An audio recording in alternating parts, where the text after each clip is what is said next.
రోజు రోజుకి గోల్డ్ రేట్లు పెరుగుతున్నాయి. తాకట్లో ఉన్న బంగారానికి వడ్డీలు పెరుగుతున్నాయని టెన్షన్ పడుతున్నారా? కొమ్మూరి గోల్డ్ వచ్చాక ఆ టెన్షనే పోయింది. కొమ్మూరి గోల్డ్ అంటే ఈ పరిణామాలన్నీ చూస్తే దీని వెనక బీఆర్ఎస్ పనిచేసింది అనేది అర్థమవుతుందండి.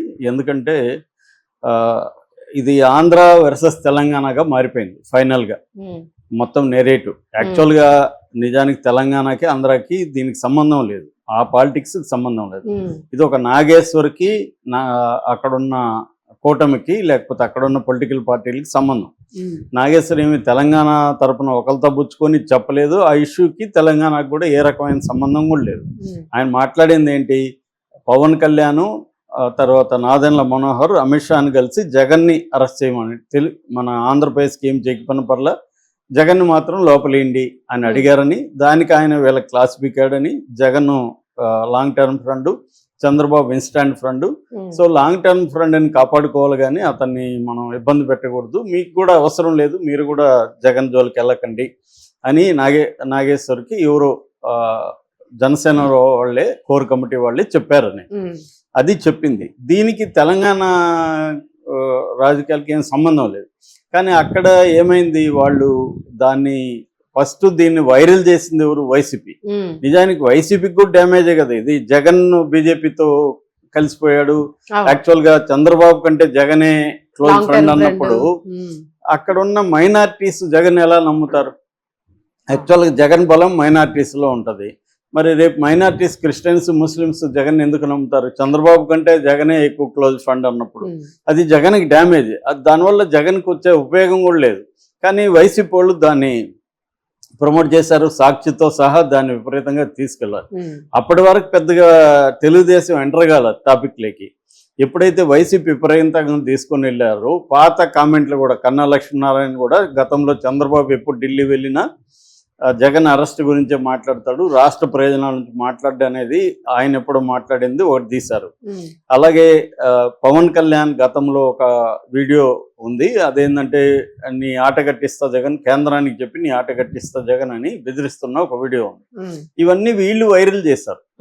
అంటే వీళ్ళు ఏం చెప్పదలుచుకున్నారు వైసీపీ వాళ్ళు అంటే, తెలుగుదేశం అయినా జనసేన అయినా జగన్ అరెస్ట్ చేయడం మీదనే ఫోకస్ చేస్తున్నారా అనే అంశం వాళ్ళకు ఉపయోగం దాంట్లో.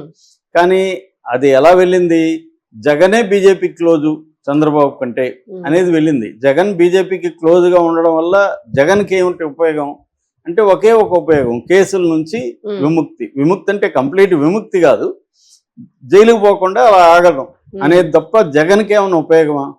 బీజేపీ క్లోజ్గా ఉండడం వల్ల ఇంకేం ఉపయోగం లేదు. కానీ జగన్కి అదే ఇంపార్టెంట్. ఎందుకంటే ఆయన జైలుకి వెళ్ళి లేదా రేపొద్దున కన్విక్షన్ పడి 2 ఏళ్ళు ఉంటే ఆయన రాజకీయ జీవితమే అంతమవుతుంది కాబట్టి బీజేపీతో ఉన్నాడు. సో ఇప్పుడు ఈ నాగేశ్వర్ది సైలెంట్గా ఉండుంటే పెద్దగా తెలుగుదేశం వాళ్ళు పట్టించుకునే వాళ్ళు గారు. జనసేన వాళ్ళు ఒక నాదెండ్ల మనోహర్ విత్డ్రా చేసుకోండి అని చెప్పాడు, విత్డ్రా చేసుకున్నాడు, అయిపోయింది ఇది. ఎప్పుడైతే వీళ్ళు ఓవర్ గా ప్రచారం మొదలు పెట్టారో దాంతో తెలుగుదేశం వాళ్ళు కూడా రంగంలో దిగాల్సి వచ్చింది. దిగి నాగేశ్వర్ మీద అటాక్ చేయడం మొదలుపెట్టారు. అక్కడ వరకు ఆగున్నా కూడా ఇంత గొడవ అయ్యేది కాదు. కేసులు పెట్టారు, కేసులు పెట్టి అరెస్ట్ చేయాలని కూడా సీరియస్గా అనుకున్నారు. దాంతోపాటు లోకేష్ మాట్లాడకుండా ఉండాల్సింది. లోకేష్ కూడా సోకాల్డ్ జర్నలిస్టు అనేది, ఈయన సోకాల్డ్ జర్నలిస్ట్ కాదు, జర్నలిస్టే. సోకాల్డ్ అంటే ఏమి, జర్నలిస్ట్ గా పిలువబడేవాడు. అంటే ఆయన జర్నలిస్ట్ కాదని అర్థం దానికి. అది లోకేష్కి తెలియదు, ఆయన స్టాన్ఫోర్డ్ లో చదువుకున్నాడు తెలుసు. కానీ అలాగా మాట్లాడడం అనేది కొంత ఇక్కడ హర్ట్ చేసింది. రెండవది ఆల్రెడీ నాదెండ్ల మనోహర్ చెప్పాడు ఈయన విత్డ్రా చేసి, మళ్ళీ పవన్ కళ్యాణ్ మాట్లాడాల్సిన అవసరం. పవన్ కళ్యాణ్ మాట్లాడాడు, కేసులు పెట్టారు, పోలీసులు వస్తున్నారన్న బిల్డప్ వచ్చింది. దాంతో ఇక్కడ పోలీసులు ఇంటి ముందు చుట్టుముట్టారు. నాగేశ్వర డీజీపీ దగ్గరికి వెళ్ళాడు. దాంతో ఒక్కసారిగా తెలంగాణ పౌర సమాజం కదిలింది. మామూలుగా అయితే తెలంగాణ పౌర సమాజం ఇప్పటికి కూడా బీఆర్ఎస్ వైపు ఎక్కువ ఉంటుంది రేవంత్ రెడ్డి కంటే. మొన్న జరిగిన అక్కడ ప్రెస్ క్లబ్ లో జరిగిన మీటింగ్ చూస్తే కూడా యాంటీ కాంగ్రెస్ బ్యాచ్ అక్కడ ఎక్కువ ఉన్నారు. ఈవెన్ రేవంత్ రెడ్డిని కూడా వాళ్ళు బూతులు తిట్టారు. ఒక ఆయన అయితే కావలి కుక్క రేవంత్ రెడ్డి వాళ్ళకి ఆంధ్ర వాళ్ళకని కూడా మాట్లాడాడు ఆయన. ఎందుకంటే గతంలో కూడా వెంకటరెడ్డి అనే ఒక జర్నలిస్ట్ మీద కేసులు పెట్టి ఒకసారి తీసుకెళ్లి 3rd డిగ్రీ పెట్టి మళ్ళీ ఆయన ఇప్పుడు వెతుకుతున్నారు. ఆయన ఎస్కేప్ అయి తిరుగుతున్నాడు. సో అది కూడా తెలంగాణ సమాజంలో ఇదైంది. అంటే వీళ్ళు ఆంధ్ర వాళ్ళు మన వాళ్ళ మీద కేసులు పెట్టి మన వాళ్ళని అరెస్ట్ చేస్తున్నారు, ఇక్కడేమో రేవంత్ రెడ్డి వాళ్ళకి అనుకూలంగా ఉన్నాడు అన్న ఒక యాంగిల్ ఫైనల్గా ఎవరికి ఉపయోగపడుతుంది? బీఆర్ఎస్కే ఉపయోగపడుతుంది. ఎప్పుడైనా తెలంగాణ సెంటిమెంట్ బీఆర్ఎస్ వాడుకున్నట్టుగా ఇక్కడ ఇంకే పార్టీ వాడుకోదు. సో అట్లాగా ఇప్పుడు ఏమైందంటే ఇక్కడ హరీష్ రావు కూడా ఈయన వైపు నిలబడ్డాడు. అట్లాగే బీఆర్ఎస్ బిగినింగ్లో సైలెంట్గా ఉంది, బీఆర్ఎస్ రంగంలో దిగింది. బీఆర్ఎస్ జగన్ కూడా ఒకటి కాబట్టి వీళ్ళు రంగంలో దిగి ఫైనల్గా దీన్ని anti Pawan Kalyan, anti Chandrababu, anti లోకేష్గా మార్చేశారు, యాంటీ రేవంత్ రెడ్డిగా. సో ఈ హోల్ ఇష్యూలో జగన్కి ఎక్కువ నష్టం జరిగింది. ఎందుకంటే జగన్ అరెస్ట్ చేయమని అడగడంలో పెద్ద విషయం ఏమీ లేదు. ఎవరైనా అడుగుతారు, మరి చంద్రబాబుని అరెస్ట్ చేయలేదా జగన్ చంద్రబాబుని అరెస్ట్ చేసినప్పుడు చంద్రబాబు ప్రభుత్వం వచ్చినాక జగన్ అరెస్ట్ చేయమని అడగడంలో తప్పే ఉంది? కేంద్ర పర్మిషన్ లేకుండా జగన్ చంద్రబాబుని అరెస్ట్ చేశాడా? కేంద్రం అనుమతి తీసుకునే కదా అరెస్ట్ చేసి ఉంటాడు. అలాగే వీళ్ళు కూడా అనుమతి అడిగితే తప్పే ఉంది? ఇక్కడ పెద్ద విషయం లేదు. ఇప్పుడు జగన్ క్లియర్గా బీజేపీ మనిషి అనేది ఇక్కడ తేలిపోయింది. ఎందుకంటే దాన్ని ఎవరు ఖండించట్లేదు. వైసీపీలో ఎవరు అరే అది రాంగు, ఆయన అలా చెప్పుండడు, మేము బీజేపీ మనిషి కాదు అనేది ఏమన్నా అన్నారా? వాళ్ళు ఎక్కడ దాన్ని ఖండించలేదు. అంటే క్లియర్గా అర్థమైంది జగన్ బీజేపీ మనిషి, సో మైనారిటీస్ జగన్ నమ్మకూడదు అన్న నెరేటివ్ జనంలోకి వెళ్ళడం వల్ల ఫైనల్గా జగన్కి నష్టమైంది. సో అనవసరంగా జగన్ ఈ ట్రాప్లో ఇరుక్కున్నాడు. ఈ ఇష్యూ వల్ల జగన్కి ఎటువంటి మేలు లేదు, కానీ కీడు జరిగింది. దాన్ని జగన్ ముందుగా ప్లాన్ చేసుకోకుండా నాగేశ్వర్ని జగన్ సపోర్ట్ చేయాల్సిన అవసరం ఏమీ లేదు ఆయనకి. పైగా ఆ నెరేటివ్ని బలంగా తీసుకుపోయింటే ఈ స్థాయిలోకి వచ్చుండదు. వైసీపీ వాళ్ళు కానీ సైలెంట్గా ఉంటే ఓన్లీ జనసేన వాళ్ళు ఎవరో లీడర్స్ ఖండించి ఉండేవాళ్ళు అయిపోయింది. ఎప్పుడైతే వైసీపీ దీన్ని తీసుకునిందో ఆల్రెడీ నాగేశ్వరం మీద పేటీఎం ముద్ర ఉంది. నాగేశ్వరం ముందు నుంచి కూడా ప్రో వైసీపీ అనేది ఒక నెరేటివ్ జనాల్లోకి వెళ్ళింది. అది చాలామంది నమ్ముతారు గట్టిగా.